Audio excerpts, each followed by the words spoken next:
आज हमने BSc mathematics का चैप्टर नंबर 2 स्टार्ट करना है। चैप्टर नंबर 2 का नेम है डेरिवेटिव एंड एंटी डेरिवेटिव।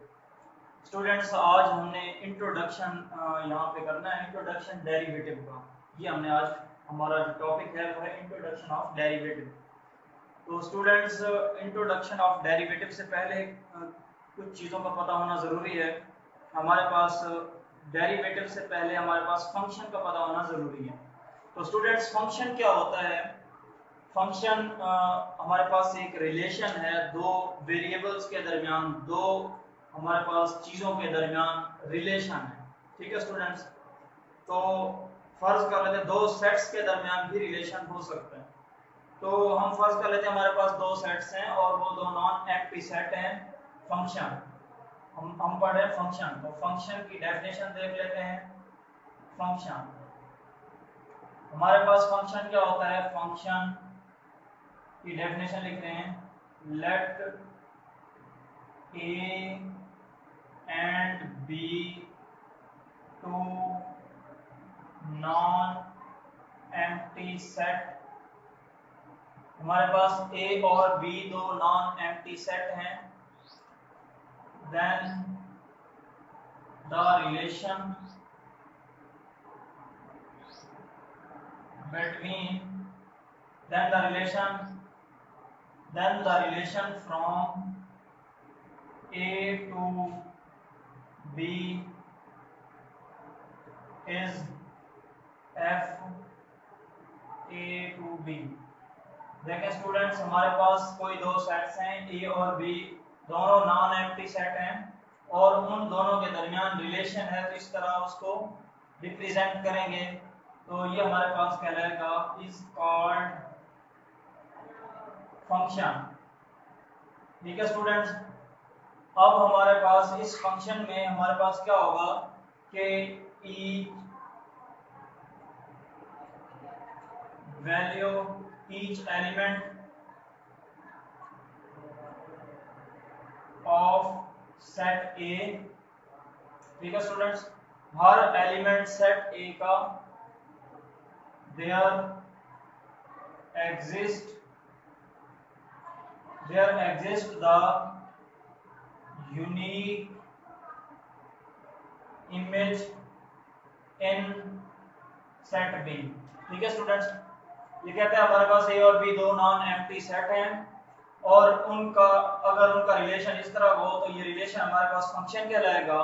उस वक्त फंक्शन कहलाएगा जब पहले सेट का हर एलिमेंट अगले सेट के साथ एक इमेज उसका बने। मिसाल के तौर पे हमारे पास दो सेट्स हैं, इधर देखें दो सेट्स हैं हमारे पास, फर्ज कर लें हमारे पास एक सेट है ए। ठीक है स्टूडेंट्स, और दूसरा सेट है हमारे पास बी। दोनों नॉन एम्प्टी सेट हैं। ए सेट में मौजूद नंबर हैं 1 2 3। लेट्स से ए सेट में मौजूद नंबर्स हैं 1 2 and 3। This is the element of this set. And B set में नंबर हैं A, B, C and D। This number is called the element of set A and this number is called the element of set B। Now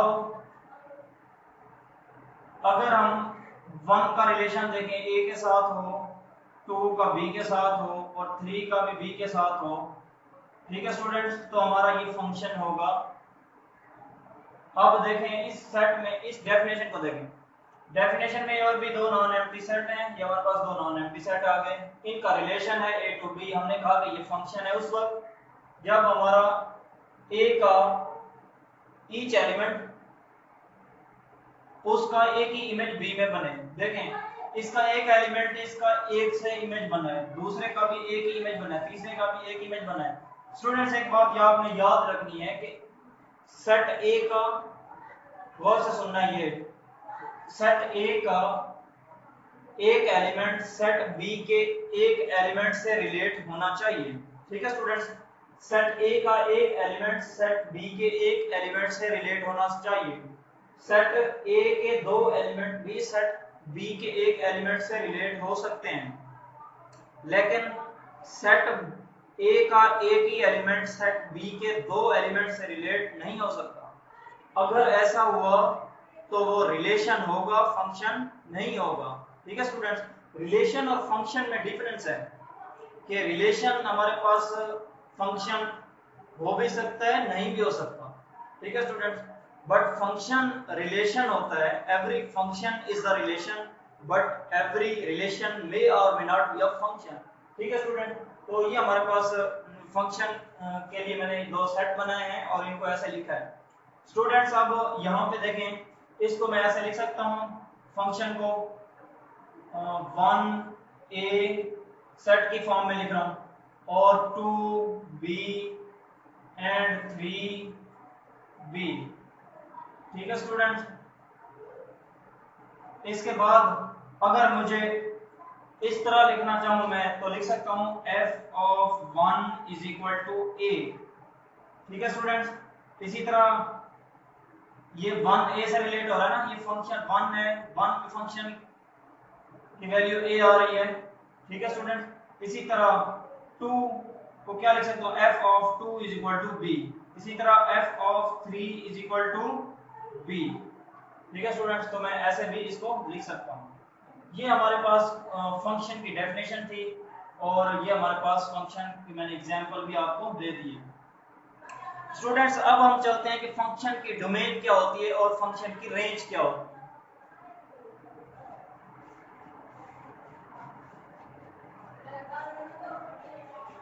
domain of the function, देखिए students, domain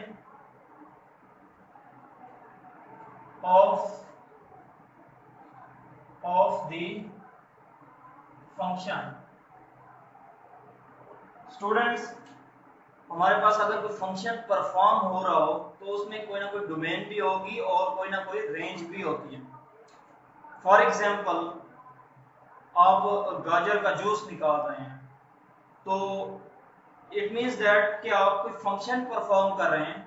ठीक है students, तो उस function के दौरान आप जो गाजर डाल रहे हैं वो आपकी डोमेन है और जो आपका जूस बाहर की तरफ निकल रहा है वो आपकी रेंज है। इट मीन्स दैट कि आप जितनी डोमेन को बढ़ाते जाएंगे उतनी रेंज भी बढ़ती जाएगी। ठीक है स्टूडेंट्स, तो यहाँ पे हमारे पास सेट थे जो हमने अभी डेफिनेशन पढ़ी है, हमारे पास दो सेट थे ए और बी। तो मैं यहाँ पे दोबारा बना देता हूँ, हमारे पास एक सेट है ए, दूसरा सेट है बी। ठीक है स्टूडेंट, इस ए में हमने कहा था हमारे पास जो नंबर्स हैं वो है 1 2 3, ये हमारे सेट एलिमेंट ऑफ सेट हैं। ठीक है, और इस तरह बी सेट में मौजूद जो एलिमेंट हैं A B C and D था, 1 रिलेट हुआ था ए के साथ, 2 भी बी के साथ और 3 भी बी के साथ। इसी तरह रिलेट किया था अभी मैंने।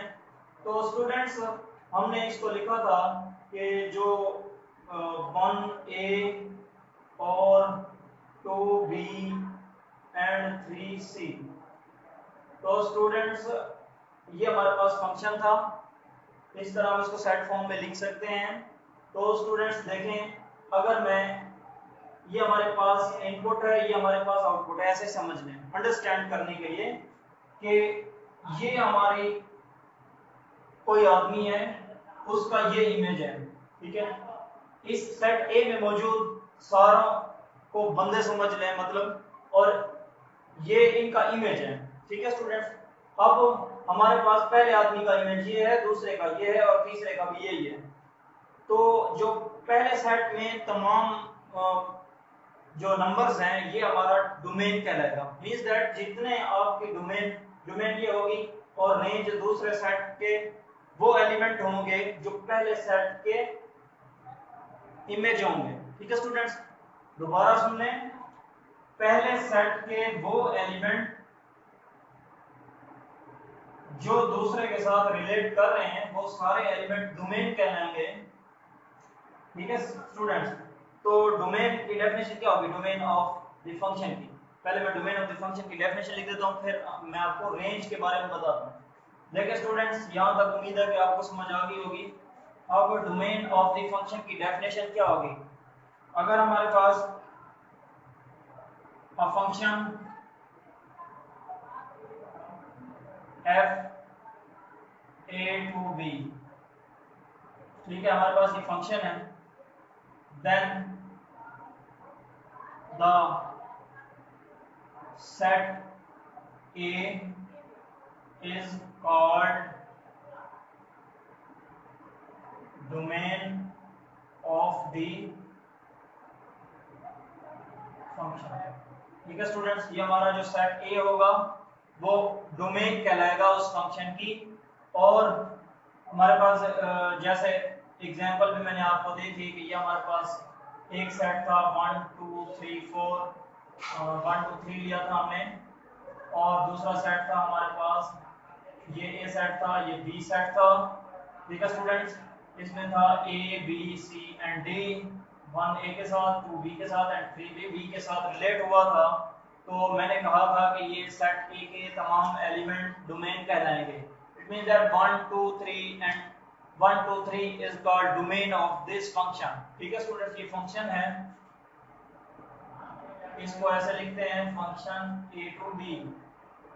ठीक है स्टूडेंट्स, अब हमारे पास देखें कि सेट ए के तमाम एलिमेंट डोमेन कहलाएंगे और रेंज क्या होगी हमारी, इस फंक्शन की रेंज क्या होगी, वो वाले दूसरे सेट के एलिमेंट जो पहले सेट के इमेज बन रहे हैं। ठीक है स्टूडेंट्स, इसमें ए और बी इमेज बन रहे हैं, इसमें तमाम एलिमेंट हमारे पास रेंज नहीं कहलाएंगे, वो वाले रेंज कहलाएंगे इस बी के, वो एलिमेंट रेंज कहलाएंगे जो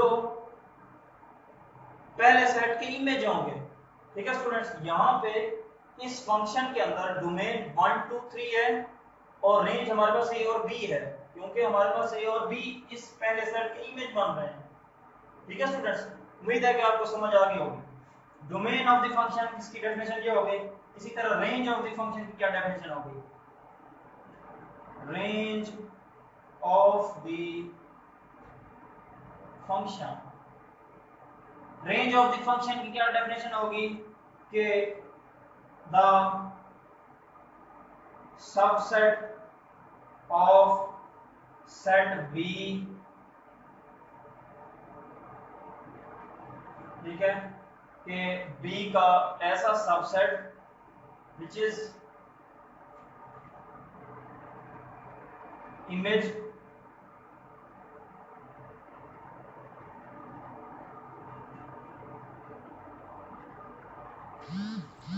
which is the image of element of set A। ठीक है स्टूडेंट्स, ये हमारा रेंज होगी फंक्शन का।